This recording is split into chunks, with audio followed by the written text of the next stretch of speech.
देश की राजधानी दिल्ली में लगातार अपराध की खबर सामने आती है। कभी किसी गैंगस्टर को गोली मारी जाती है तो कभी किसी राहगीर को राह चलते मार दिया जाता है।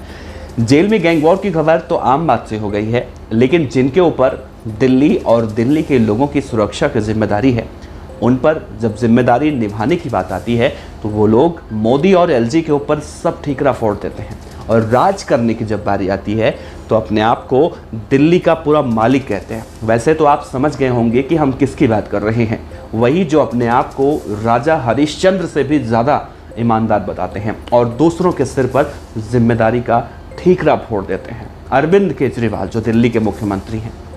आज की हमारी रिपोर्ट आप पूरी देखिएगा, फिर इसका विश्लेषण भी करेंगे और देश का प्रधानमंत्री बनने का सपना दिन में ही देखने वाले अरविंद केजरीवाल के ईमानदारी का पूरा सबूत दिखाएंगे। पहले तो आप इस तस्वीर को देखिए। ये तस्वीर देश की राजधानी दिल्ली के आरके पुरम इलाके की है, जहां पर आज बदमाशों ने दो सगी बहनों को गोली मार दी, जहां पर उन दोनों की मौत हो गई। और फिर इसके बाद वही हुआ जो अक्सर होता है। इस वारदात के बाद दिल्ली के मुख्यमंत्री केजरीवाल एक ट्वीट करते हुए कहते हैं कि ईश्वर दोनों मृतकों की आत्माओं को शांति दे। केजरीवाल ने दिल्ली की सुरक्षा व्यवस्था पर भी सवाल उठाया। दिल्ली की जनता खुद सुरक्षित महसूस नहीं कर रही है। जिन्हें कानून व्यवस्था संभालनी है वो लोग दिल्ली सरकार पर कब्जा करने का षड्यंत्र रचने में जुटे हुए हैं। अगर दिल्ली की कानून व्यवस्था आप सरकार देख रही होती तो दिल्ली सबसे सुरक्षित होती। कहने को तो ये घटना आज की है जहां दो सगी बहनों को गोली मारकर हत्या कर दी जाती है, लेकिन हम लोग ऐसी घटनाओं से रोजाना मुखातिब होते रहते हैं। मैं भी अभी यही करूंगा, इस खबर पर चर्चा करके बस चुप हो जाऊंगा, एकदम चुप। लेकिन यहां पर एक सवाल उठता है कि क्यों? तो इसके पीछे तीन वजहें हैं। पहला, पॉलिटिकल एजेंडा जो इस वारदात के बाद हो रहा है। दूसरा, पुलिस नेग्लिजेंसी। और तीसरा, nowadays human are view completely corrupted, यानी कि इंसानी सोच और फितरत पूरी तरह से बर्बाद हो चुकी है। चलिए पहले आपको आज की खबर बताते हैं। दरअसल आरके पुरम इलाके में आज सुबह करीब 4:30 बजे बदमाशों ने अंबेडकर बस्ती में दो बहनों को गोली मार दी। जख्मी दोनों बहनों को दिल्ली के एसजे अस्पताल में भर्ती कराया गया, जहां पर उनकी मौत हो गई। गोली की आवाज़ सुन इलाके में हड़कंप मची। किसी ने फायरिंग की सूचना उस वक्त पुलिस को दी तो तत्काल एक टीम मौके पर भी पहुंची। मृतक दोनों बहनों के नाम पिंकी और ज्योति बताए जा रहे हैं, जो मर चुकी हैं। पिंकी की उम्र 30 और ज्योति की उम्र 29 साल बताई गई।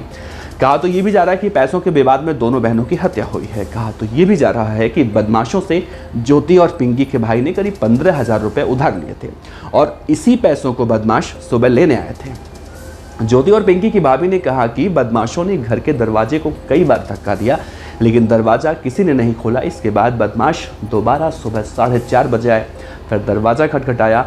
इस बार घर के परिजनों ने दरवाज़ा खोला। परिजनों के मुताबिक जो भाई है, बदमाश गोली मारने वाले थे उसे, लेकिन उनके सामने दोनों बहनें आ गईं। इसके बाद बदमाशों ने इन्हें ही निशाना बनाते हुए गोली चला दी।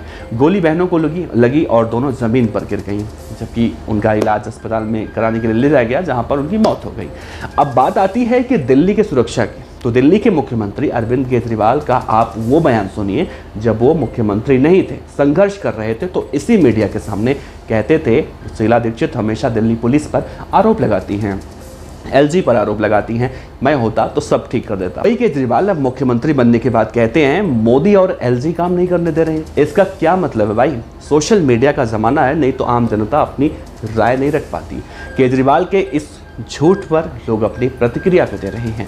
मैं वैसे ही पढ़कर सुना रहा हूँ, आप देखिए कमेंट में किस तरह से प्रतिक्रियाएं आती हैं। एक बंधु कह रहे हैं आम आदमी पार्टी को हर जगह एलजी और बीजेपी ही दिखते हैं।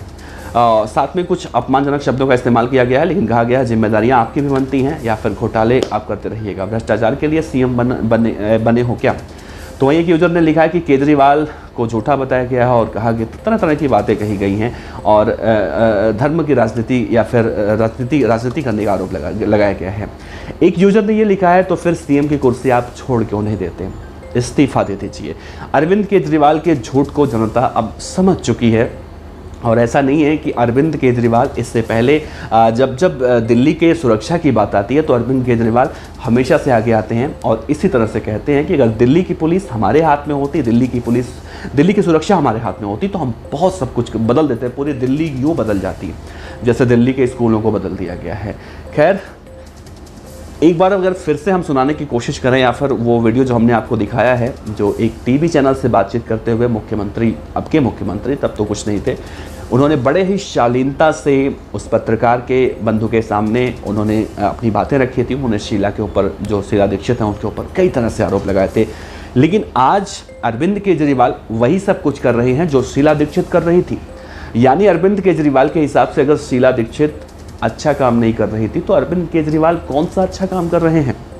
अरविंद केजरीवाल ने अब से कुछ दिन पहले दिल्ली के विधानसभा में एक बयान दिया था और काफ़ी गुस्से में दिखाई दे रहे थे। उन्होंने कहा था एक अनपढ़ राजा, कुछ इस तरह का किस्सा उन्होंने सुनाया था और उस किस्से में उन्होंने अपने आप को एक ईमानदार राजा भी कहा था। साथ ही उन्होंने इशारों इशारों में खुद को देश का प्रधानमंत्री भी बता दिया था।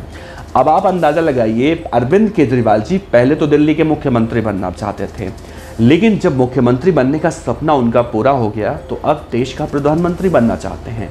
हालांकि जनता समझदार है, जब भी दिल्ली के मुख्यमंत्री के ऊपर कुछ भी जिम्मेदारी इस तरह से आती है, मैं हमेशा तो नहीं कहूँगा, लेकिन जब इस तरह की बातें आती हैं तो एलजी का नाम आता है, प्रधानमंत्री मोदी का नाम आता है, केजरीवाल जी एक ट्वीट करके बहुत ही आसानी से वहाँ से निकल जाते हैं।